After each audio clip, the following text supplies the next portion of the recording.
Bonjour les élèves! Aujourd'hui, on va parler des entiers négatifs. Mais avant même de parler des entiers négatifs, on va se rappeler qu'est-ce que c'est un entier. Donc, un entier, c'est un nombre pour lequel je n'ai pas de reste. C'est un nombre pour lequel je n'ai pas de dixième ou de centième après la virgule. Donc, par exemple, 2. Ensuite de ça, j'ai 4. Oui, j'ai un dixième, mais c'est 0 dixième. Ensuite de ça, 25 000 et 8 quarts. Pourquoi est-ce que j'ai mis 8 quarts? Parce que 8 quarts, si je le calcule, si je le dessine, ça va me faire 2 entiers. Maintenant, qu'est-ce que c'est un entier négatif? L'hiver, tu t'en sers à tous les jours. Imagine que tu vas y aller à l'école, tu regardes la température, tu te dis « Oh, il fait moins 20 degrés dehors ». À ce moment-là, tu sais qu'il fait froid. Pourquoi? À cause du petit moins devant le 20. On s'entend que entre moins 20 et 20, c'est la différence entre un ensemble de neige et une paire de shorts pour venir à l'école. Même chose si tu es en voyage dans le sud, par exemple, avec tes parents et que vous prenez un cours de plongée sous-marine. L'instructeur veut dire « on va plonger à 5 mètres sous le niveau de la mer ». Le niveau de la mer sert de 0 et dès que tu plonges, tu tombes dans des entiers négatifs. J'ai mis une droite numérique. Donc, à gauche, j'ai mes entiers négatifs. On va regarder quelques exemples d'entiers négatifs. Évidemment, il y a la température, comme on vient de le voir. Il y a aussi la plongée sous-marine, comme on vient de le voir. Et il y a aussi Marie qui s'achète une voiture qui lui coûte 20 000 $.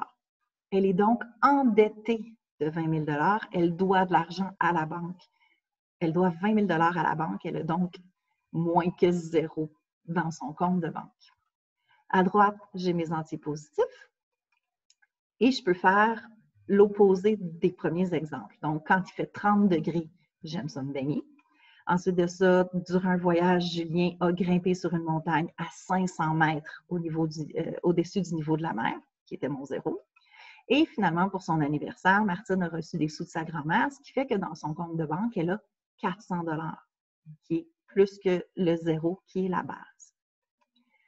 Maintenant, on peut voir que la droite numérique est un peu comme quand on fait de la symétrie. C'est un miroir par rapport au 0.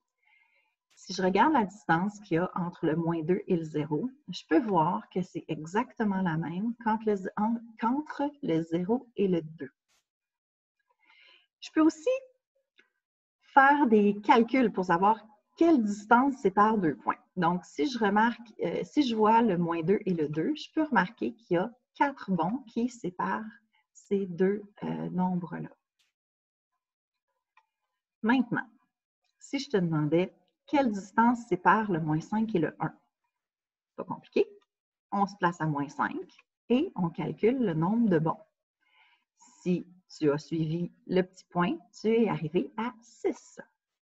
Même chose, maintenant, la distance entre le moins 1 et le 3, je place mon point à moins 1 et je fais des bonds jusqu'à 3, ce qui me donne 4. Là, si je te demande de mettre ces nombres en ordre croissant, je te rappelle que croissant, c'est du plus petit au plus grand.